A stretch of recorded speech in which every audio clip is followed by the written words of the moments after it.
After the divorce, I got a new job and every day I left a little money for an elderly woman who was clearly starving. One day, when I bent down again, she suddenly grabbed my hand and said, "You've done so much for me.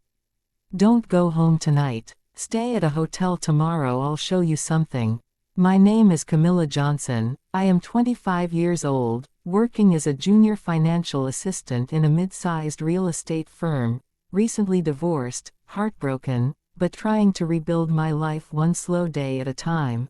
And if you click this video, it is because you want to know how a small act of kindness to a starving old woman changed my life, saved me from a nightmare waiting for me in the shadows, and led me toward a truth so unbearable that I had no choice but to take revenge in a way I never imagined myself capable of.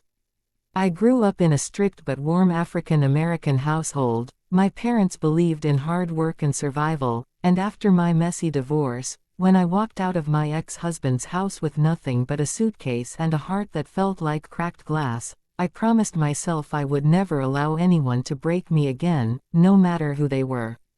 My ex-husband Marcus was handsome, charming, and completely destructive. He cheated, lied, and drained my savings behind my back. My best friend Naomi tried to warn me about him, but love makes fools out of smart women every day. When I finally left, I moved into a small apartment with thin walls and cheap floors, but it was mine, and for the first time in years, I breathed like a person who owned her freedom.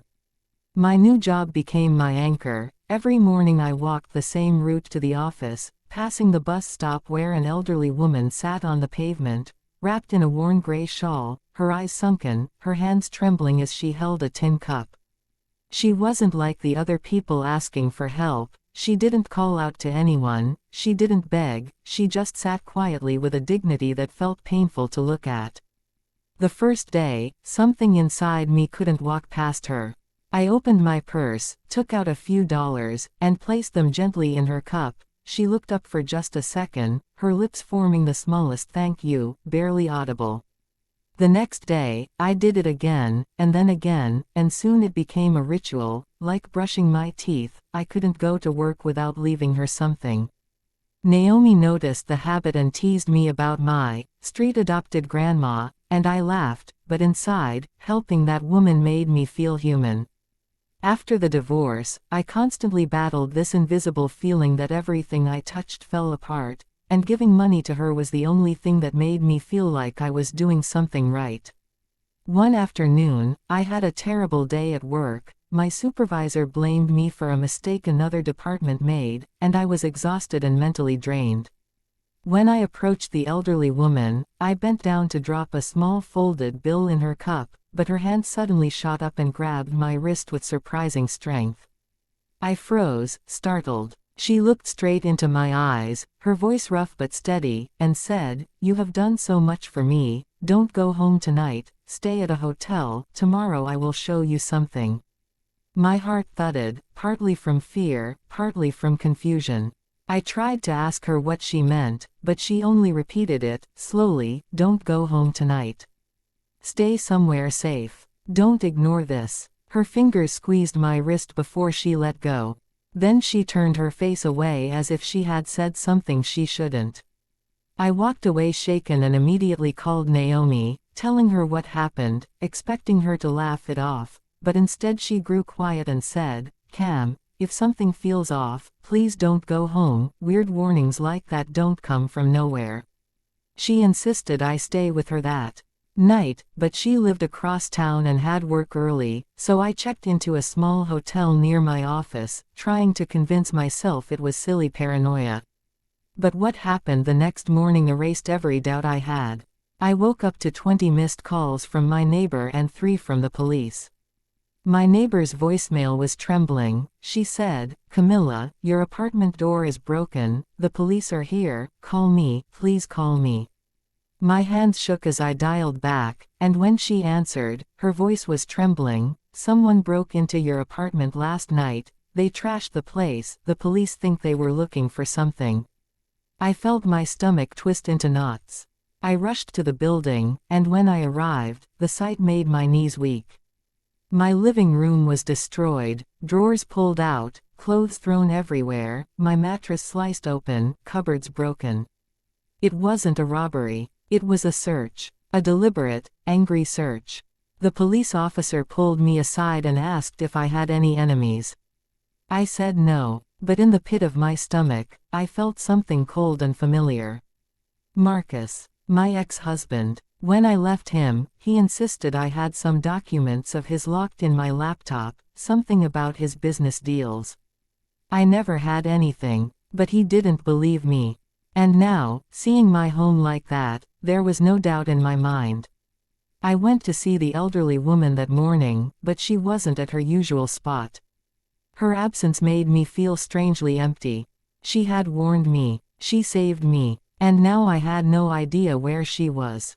Days passed, my apartment remained unlivable, so I stayed between Naomi's place and short-term rentals. Every night I felt watched, like someone was waiting for me to slip. Naomi stayed by my side, refusing to leave me alone when she could help it.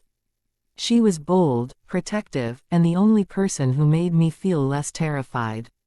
One evening as we left my office late, that same elderly woman suddenly stepped out of a narrow alley behind the building, her posture straighter than before, her eyes sharper. She said, "Come with me, both of you." I hesitated, but Naomi, oddly calm, nodded and said, "If she saved you once, she might save you again." We followed her down a side street, into an old community hall that looked abandoned from the outside. Inside, everything was clean, warm, and lived in. She poured us tea with steady hands, a completely different woman from the one I saw on the sidewalk. My confusion must have been obvious because she smiled slightly and said, "I am not what you think. My name is Evelyn. I do not beg. I watch. I observe. People like me go unnoticed, and that keeps us alive." Then she looked directly at me. "You are in danger because the man you divorced is involved in things darker than infidelity. He thought you knew too much. That is why he came looking." My chest tightened. I didn't know anything. I told her that. She nodded. "I know. But he doesn't believe that. And he is desperate now." When I asked how she knew any of this, she sighed and said she used to work in social outreach and investigative community work. She had seen Marcus meeting dangerous people, exchanging envelopes, raising suspicion. She quit the job years ago, but she still watched the neighborhood, understanding the patterns people missed. And she had noticed Marcus following me twice. She said, "He came to your apartment the night I told you not to go home. I saw him enter with two men." I felt my throat close. Naomi reached for my hand, squeezing it tightly. I whispered, "Why are you helping me?" And Evelyn looked at me with soft eyes, "Because you helped me when you thought I was invisible." The next weeks were a blur of fear and planning. Evelyn guided us gently but firmly. She taught us how to stay unnoticed, how to protect ourselves, how to gather evidence. We started digging into Marcus, something I was terrified to do, but Evelyn insisted. Naomi stood by me every step, never letting me fall apart. We discovered Marcus was involved in laundering money for a developer, and the police were already watching his associates. All they needed was proof of Marcus's involvement, and we could get protection. Evelyn showed me places he visited, people he met, and eventually, Naomi managed to record a conversation he had with someone outside a bar, where he openly talked about cleaning his tracks and finding the girl who thinks she got away. That girl was me. We turned the recording over to the authorities. They built a case quickly, faster than I expected. Maybe they already knew more than they let on. Marcus was arrested in a sting operation, but what shocked me most was when the officer in charge told me Marcus had been planning to kidnap me to force me to unlock what he claimed were his documents. I broke down crying that night, not because I still loved him, but because of the cruelty I narrowly escaped. Naomi held me for hours, telling me I was safe now, that I had survived the worst. Evelyn came by the next morning, bringing us breakfast, and whispered, "Sometimes kindness returns to you in ways you cannot foresee. You saved me when you gave me dignity. I saved you because someone needed to." But the story did not end there, because betrayal has a long tail, and revenge has its own clock. A week after Marcus's arrest, I discovered something that reopened every wound. Naomi, my best friend, my rock through this nightmare, had once been involved with Marcus long before I met him. She had ended it because she realized he was manipulative. She had never told me because she didn't want it to affect my marriage, and she thought it was ancient history. But when I found a series of old messages between them on an old laptop Marcus had left behind, my heart sank. I confronted Naomi, shaking, angry, betrayed, and she cried, saying she never meant to hurt me, that the moment she realized the truth about him, she walked away and never looked back. She swore she only ever wanted me to be safe. It took everything in me not to hate her. But betrayal layered on top of betrayal felt like drowning. I distanced myself for a while, needing space, needing air, needing something that was only mine. Evelyn noticed my silence and said something that helped me breathe again. People make mistakes, child, but not everyone makes amends. That woman stood between you and danger, she fought for you. Don't punish her for old ghosts. I thought about it long and hard. Naomi had risked everything for me in the present. That had to matter. Slowly, painfully, I forgave her, and we rebuilt our friendship stronger and more honest than before. Months passed. Marcus was sentenced to years in federal prison. His business associates were exposed.